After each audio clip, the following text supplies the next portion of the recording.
नमस्कार। मैं हूं सुशांत सिन्हा। आज की तारीख में किसान भाइयों के लिए जितना जरूरी है यह समझना कि बिल में क्या है, उससे भी कहीं ज्यादा जरूरी है यह समझना कि किसके दिल में क्या है। उनके साथ जो खड़े हुए लोग दिख रहे हैं, उनके स्वार्थ के टावर का कनेक्शन किस सर्विस प्रोवाइडर से जाकर जुड़ रहा है। क्योंकि जो देश का किसान है वो तो बीते 70 साल से आत्महत्या करता है, मरता है, किसी को उसकी आवाज सुनाई नहीं देती, कोई उसके साथ खड़ा नहीं होता। आज अचानक दिल में इतना प्यार जग गया कि 4 महीने का राशन लेकर दिल्ली बॉर्डर पर खड़े हो गए कि मर जाएंगे लेकिन वापस नहीं जाएंगे। कुछ तो होगा, ऐसे ही तो नहीं हो रहा ये सब। इसलिए आज मैं आपको थोड़ा ये समझाने की कोशिश करूंगा किसान भाइयों को कि आपकी तकलीफ से किसी को इनकार नहीं। आपके साथ हम भी खड़े हैं, आपका भला ही हम चाहते हैं और इसलिए आपको यह समझा रहे हैं कि आप समझिए कि जो आपके साथ खड़े हैं क्या वो वाकई आपके साथ खड़े हैं भी, या आपके कंधे पर बंदूक रखकर चला रहे हैं और आपको पता भी नहीं चल रहा। सबसे पहले यह समझिए कि आपके साथ जो लोग खड़े हैं उसमें कई आड़ती शामिल है। अब उन आड़तियों का क्या फायदा? दरअसल जो मंडी सिस्टम चलता था या चलता है और चलता रहेगा, उसमें आड़तियों को कमीशन मिलता है।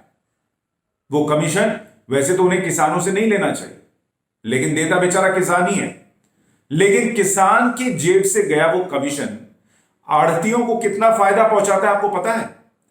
1500 करोड़ रुपए का कमीशन आड़तियों तक पहुंचता है एक रिपोर्ट के मुताबिक।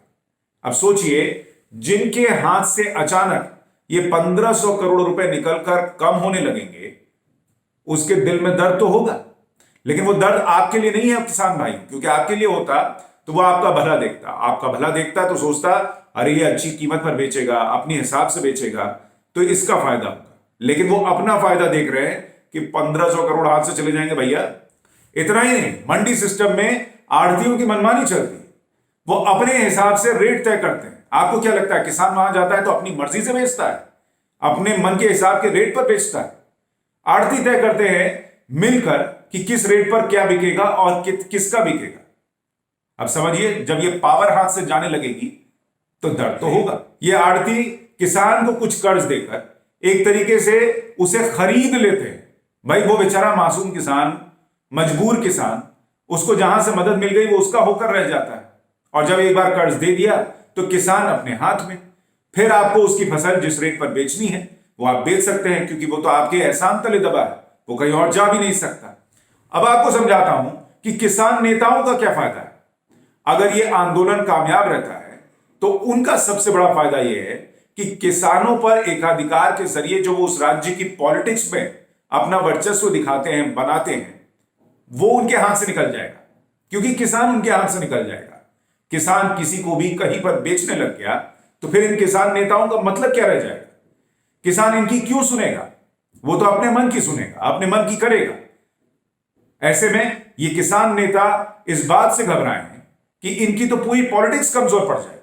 पॉलिटिक्स कमजोर पड़ी तो जो सरकार में दखल है वो कमजोर पड़ जाएगा। इनके कहने पर जो 10 काम हो जाते हैं वो कैसे होंगे?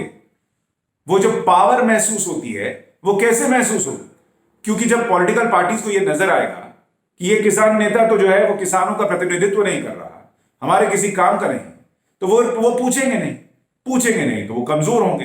कमजोर होने का यही डर उन्हें सता है और इसीलिए वो आगे आगे खड़े हैं इस लाइन में, किसान की बात को लेकर आगे बढ़ रहे हैं, ऐसा दिखाते हुए, समझाते हुए। इस देश में जो 6% किसान एमएसपी पर अपनी फसल बेच पाता है, उनमें से ज्यादातर तो हरियाणा और पंजाब के ही है। तो उनको तो आग लगेगी। उनको लग रहा है कि भाई अगर कहीं बेहतर रेट मिलने लग गया और सारे किसान उधर गए और हमें एमएसपी भी नहीं मिली तो हमारा क्या होगा? हमारा तो नुकसान होगा फिर। अब आपको समझाता हूं कि पॉलिटिकल पार्टीज का एजेंडा क्या है। पॉलिटिकल पार्टीज का सबसे बड़ा एजेंडा तो यह है कि नरेंद्र मोदी के खिलाफ माहौल बनाने का सुनहरा मौका मिल गया है। ऐसा मौका उन्हें बीते 6 साल में नहीं मिला। सीए आंदोलन के खिलाफ भी नहीं, सीए आंदोलन के वक्त भी नहीं मिला जैसा अब मिल रहा है। और किसान को लेकर अगर वो आगे बढ़ते हैं तो देश भर के किसानों में अपनी पैठ भी बना सकते हैं। तो एक तो नरेंद्र मोदी को डैमेज करने का मौका, नरेंद्र मोदी की जो लहर चलती है गरीब में कि उन्होंने शौचालय दिया, उन्होंने गरीब किसानों के अकाउंट में पैसा डाल दिया, उन्होंने लोगों को घर बनवा के दिया, उसको डैमेज, उस छवि को डैमेज करने का भी तो मौका मिल रहा है। तो वो ये मौका, पॉलिटिकल मौका हाथ से कैसे जाने दे सकते हैं? इसीलिए वो कैप्टन अमरिंदर सिंह जो पहले ही कह चुके कि वो ये कृषि बिल पंजाब में लागू ही नहीं होने देंगे, वो पंजाब के किसानों को पुश कर रहे हैं, पीछे से उकसा रहे हैं कि जाओ जाओ जाओ वहां पे नरेंद्र मोदी के खिलाफ मोर्चा खोल दो। अरे जब आपको बिल ही नहीं लागू करना तो पंजाब के किसानों को क्यों भेज रखा है यहां बॉर्डर पर सर्दी में ठिठुरने के लिए? अपना बस एक अवार्ड वापस कर दिया। इतनी चिंता थी कि आप भी आकर बॉर्डर पर बैठते, लेकिन आप तो कैप्टन हैं, आप तो राजा हैं, आप किसान के साथ वहां बॉर्डर पे कहां बैठेंगे? आपका तो ट्रैक्टर भी ऐसा होगा जो राजा की सवारी लगेगा। आम आदमी पार्टी का अपना फायदा है। आम आदमी पार्टी ने दिल्ली के बाहर कहीं थोड़ी बहुत जो जमीन तैयार की है अपनी, वो पंजाब है। अरविंद केजरीवाल को यह दिख रहा है कि अगर पंजाब के किसानों का साथ नहीं दिया तो वहां सरकार में कैसे आएंगे, इसलिए वो पंजाब के किसानों के साथ खड़े हो गए। जबकि यही वो अरविंद केजरीवाल हैं जिन्होंने दिल्ली में इस कृषि बिल को लागू कर दिया। अगर इतना विरोध था तो फिर यहां भी लागू नहीं करते, यहां के किसानों की चिंता नहीं थी आपको? तब आपने पढ़ा नहीं था कि बिल में क्या है, और अब आप उसका विरोध कर रहे हैं। आप आम आदमी पार्टी की रसोई लगा रहे हैं उनको खिलाने के लिए। अरे उस रसोई में बैठकर उनको समझाते कि इस बिल के फायदे क्या हैं, लेकिन आप तो वहां चूल्हा लगाए बैठे हैं और उस पर अपनी सियासी रोटी सेक रहे हैं। तीसरी पार्टी जो इसमें अपना मौका तलाश रही है वो है शिरोमणि अकाली दल। वो गायब हो गए थे, उनको लग रहा है यही मौका है, किसानों के साथ खड़े हो जाओ तो हम जो है वहां पर वापसी कर सकते हैं। कैप्टन अमरिंदर सिंह सोच रहे हैं कि अगर हम साथ खड़े दिख गए तो अकालियों को कम से कम 10 साल के लिए बाहर कर देंगे। तो सबका अपना पॉलिटिकल एजेंडा चल रहा है, लेकिन कौन सी पार्टी है जो ये सोच रही है कि किसान का क्या फायदा है? आप सोचिए, एमएसपी की बात करते करते कि एमएसपी इसमें डाल दीजिए, अब ये हो गया है कि तीनों बिल ही खत्म कर दीजिए। जबकि यही किसान संगठन ये चाहते थे कि जो मंडी एक्ट है उसमें बदलाव होना चाहिए, उसको खत्म करना चाहिए, किसानों को आजादी मिलनी चाहिए। और आज आप कह रहे हैं कि जब वो होने जा रहा है तो इसका विरोध करो।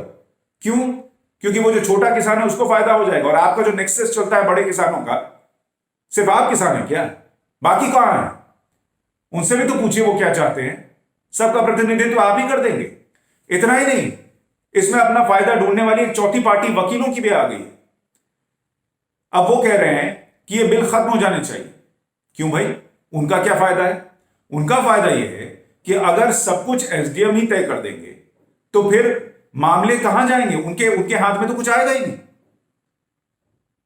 उनका घर कैसे चलेगा? उनकी वकालत कैसे चलेगी? उनको लग रहा है कि इतने सारे केसेस जो आते थे या आ सकते थे वो तो हाथ ही नहीं लगेंगे। और दूसरी बात कि जो लंबे केसेस खींचते थे और सालों साल आप फीस लेते थे वो तो होगा नहीं, क्योंकि 30 दिन में निपटारे की बात है इस बिल में। कोई भी विवाद होगा 30 दिन के अंदर उस विवाद को निपटा देना है। अब 30 दिन में काम होगा तो फिर वो सालों साल की फीस कहां से आएगी? तो इसलिए वो विरोध कर रहे हैं। उनको अपना फायदा दिखता है, नेताओं को अपना, किसान नेताओं को अपना, आड़तियों को अपना। किसान किसको दिख रहा है? किसान अगर दिख रहा होता तो ये विरोध नहीं हो रहा होता। दिल पर हाथ रख के बोलिए कि क्या आपको वाकई लगता है कि इस बिल से किसान का नुकसान होगा? इस देश में 90 के दशक में जब मार्केट खोला गया तो देश कहां से कहां गया? किसका नुकसान हुआ? तभी कह दिया गया था कि देश को बेच दिया जा रहा है। आज किसान को बेच देने, किसान की जमीन बेच देने की बात है। और इसीलिए मैं कह रहा था कि बिल में क्या है उससे ज्यादा जरूरी है समझना कि किसके दिल में क्या है। किसान भाइयों, जागिए, समझिए। ये वीडियो आप देख रहे हैं तो आप भी समझिए, और आपके आसपास कोई किसान है तो उसको भी दिखाइए और समझाइए। देश हित में ये जरूरी है। नमस्कार।